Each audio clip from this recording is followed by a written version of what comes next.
Game of Thrones season 1 episode 9. Ned Stark చెరలో ఉన్నాడు. అతను విశ్రాంతిగా గడిపేంత సమయం లేదు. వారియన్ అనే మంత్రి అతన్ని కలవడానికి వచ్చాడు. నెడ్ తన భార్య కాటెలిన్ మరియు కుమారుడు రాబ్ ప్రాణాలకు భయపడుతున్నాడు. సర్సీ రాణి నెడ్తో ఒక ఒప్పందం చేసుకోవాలని అనుకుంటుంది.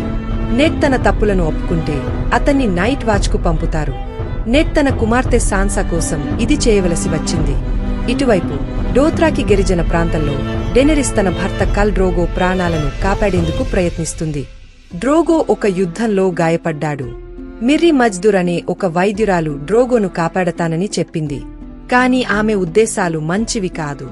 వింటర్ఫెల్లో బ్రాన్ మరియు రికాన్ స్టార్క్ కలలో తమ తండ్రిని చూస్తారు. గోడలోని సమాధుల్లో ఏదో జరుగుతుందని వారు భయపడతారు.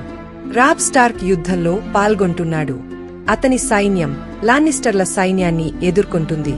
కాటెలిన్ స్టార్క్ లార్డ్ ఫ్రే సహాయం కోరుతుంది. ఫ్రే కుమార్తెతో రాబ్ పెళ్లి చేసుకోవాలని షరతు పెడతాడు.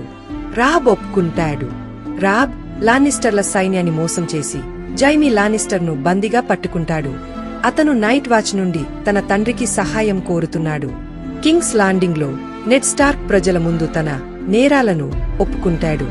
జాఫ్రీ రాజు నెడ్ను క్షమించకుండా అతనికి మరణశిక్ష విధిస్తాడు. సాన్సా ఏడుస్తూ ప్రార్థిస్తుంది. ఆర్య అడవిలో దాక్కుంటుంది.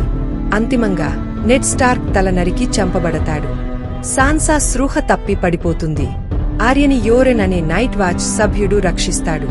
ఇక డెనెరిస్ విషయానికొస్తే మిర్రి మజ్దూర్ చేసిన మాయ వలన డెనెరిస్కు పుట్టబోయే బిడ్డ చనిపోతాడు. ఖల్ డ్రోగో ప్రాణాలతో ఉన్నా అతను కోమాలో ఉన్నట్లు ఉంటాడు. ఇలా ఈ ఎపిసోడ్లో అన్ని కుటుంబాలకు దుఃఖం, విషాదం ఎదురవుతుంది. నెడ్ స్టార్క్ మరణం వెస్టెరోస్ అంతటా పెద్ద యుద్ధానికి దారితీస్తుంది.